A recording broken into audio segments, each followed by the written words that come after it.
All right, today we're diving into something called the wealth ladder. It's a totally new way to think about building wealth, and it comes from the mind of Nick Maggiulli.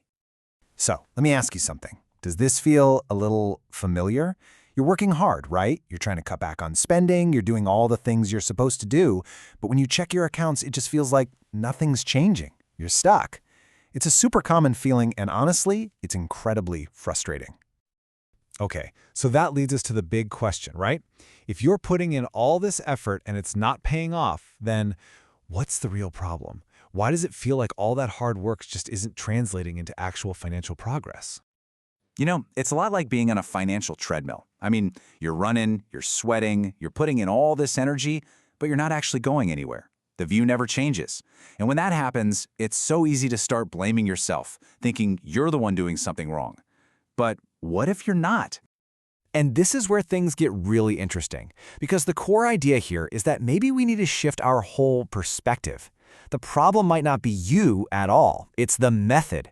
It's like you're trying to build a house with a screwdriver. You're working hard, but you've just got the wrong tool for the job. And this quote from Maggiulli just nails it. If you feel stuck financially, the issue isn't your effort, it's your approach.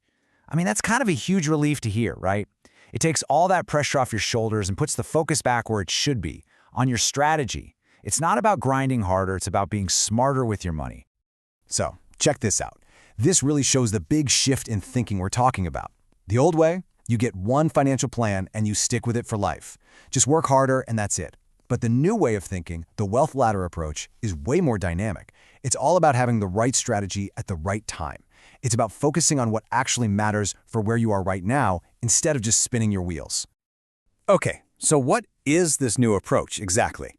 Well, that brings us to the main event, the wealth ladder. Now, let's be super clear. This is not some kind of get-rich-quick thing.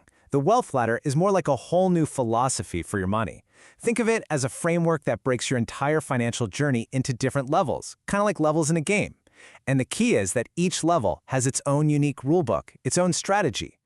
So in the book, there are 6 of these levels. And here's the big idea. What you need to do changes as you climb. For instance, when you're on level 1, your entire world might revolve around just saving up a small emergency fund. That's it. But by the time you get to, say, level 4, your strategy is totally different. Now you're thinking about how to optimize your investments for maximum growth. The whole point is to figure out which rung of the ladder you're on right now and just focus on the strategy for that rung. So who came up with all this?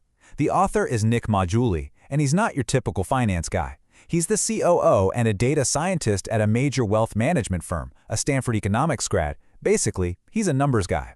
He approaches all of this not with fluffy advice, but with hard data. And that's what makes this whole ladder concept so powerful and so credible. Okay, that's a cool concept, but let's get real. Why does this actually matter? Why is having a strategy that changes so important?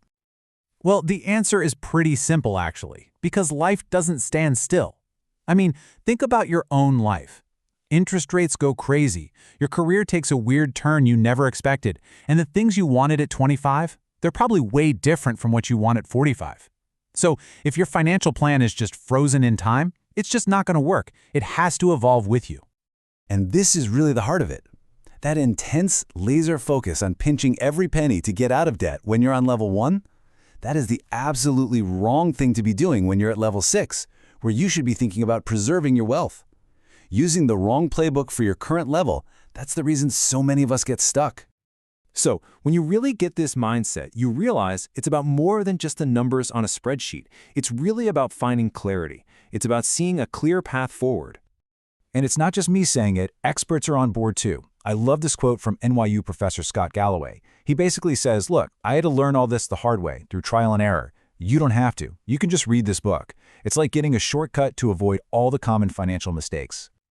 And here's another great point from author William Bernstein. He points out that Maggiulli is a great storyteller. So this isn't some dry textbook. It's a book that gets the human side of money, not just how to build wealth, but also the challenges and costs that can come along with it. So, what's the payoff for all this? What happens when you use the ladder? Well, it's pretty powerful. You end up making smarter choices. You feel way less stressed about money. You finally have a clear path forward. And maybe most importantly, it gives you permission to stop trying to do everything at once. You can just focus on what matters most, right now. Which, of course, brings us to the final big question, the one the book leaves you with. Are you ready to figure out where you are and start climbing your own wealth ladder? Thanks for tuning in.